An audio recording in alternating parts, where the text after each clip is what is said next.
and today I'm going to talk to you about fire extinguishers. Have you ever had a cooking mishap? Has it led to a kitchen engulfed in flames? A fire extinguisher could be your lifesaver in this dire situation. Today I'm going to talk to you about the 5 classes, what's in fire extinguishers that helps diminish a flame, and how to properly use a fire extinguisher. First, let's talk about the 5 classes. There's class A, B, C, D, and K. In class A, it is for textile and wooden fires. Class B, it is for flammable liquids and gases. Class C is for electrical equipment. Class D is for combustible metals. And Class K is for cooking media.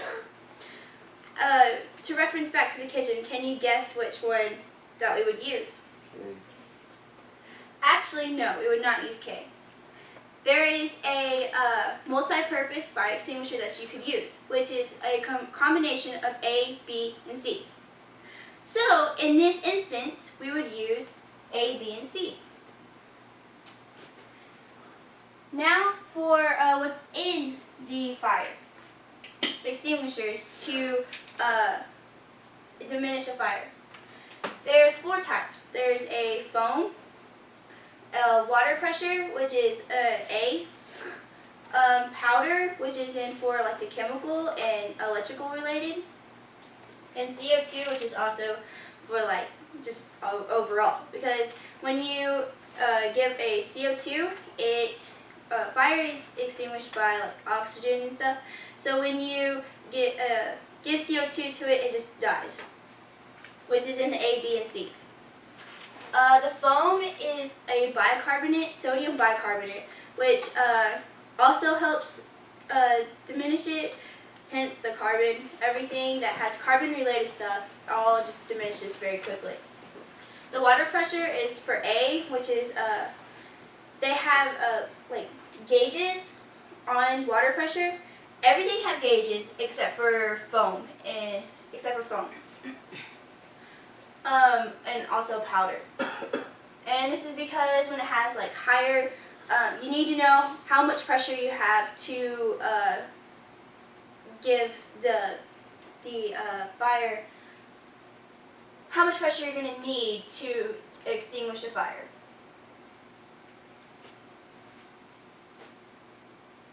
And this is how to accurately use a fire.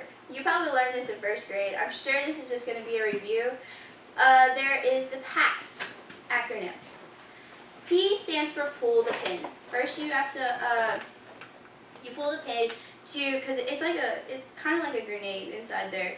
And when you pull it, 2 substances meet together, which is the sodium and bicarbonate, and the foam, of course.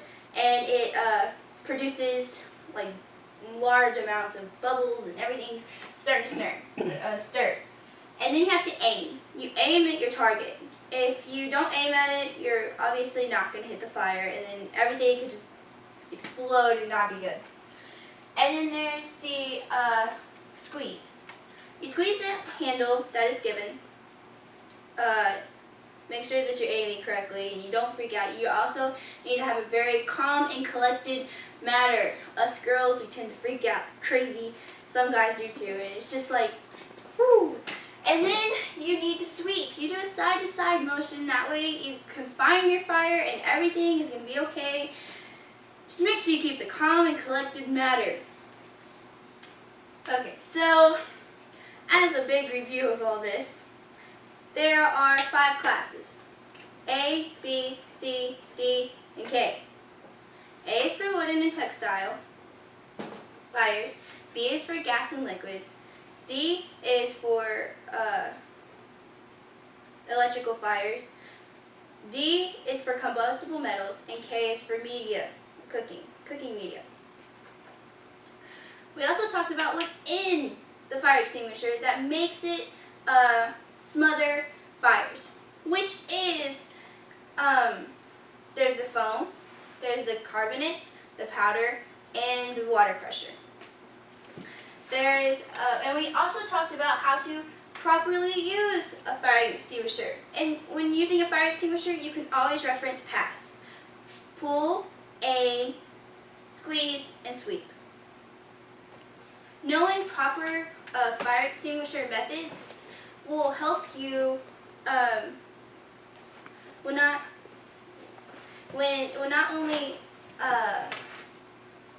it will not only just like help you, but it can also help your bank account, as you probably know, because having a fire isn't cheap, paying bills isn't cheap. So knowing proper use of a fire extinguisher can help you not just have a low bank account and less zeros.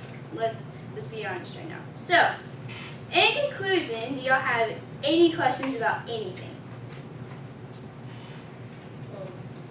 Why do you think they skip letters? I'm not sure. I'm pretty sure that's just because they wanted to. Yes. Can you explain the pin process again? The pin, it is, as you can see here, you pull the safety pin, and the pin is released, and it, this is a water pressure one, but basically it like builds up pressure, because when you pull the pin, bubbles are released. It builds up pressure, and then once you squeeze the handle, everything shoots out. So how do you find out how much pressure it There's a pressure gauge, which is right here, and it tells you. Do you know how long that the fire extinguisher can last? Like I'm pretty sure it's up to 2 years. 2 years? Because you need to change it often. It actually depends on which fire extinguisher you're using for different classes.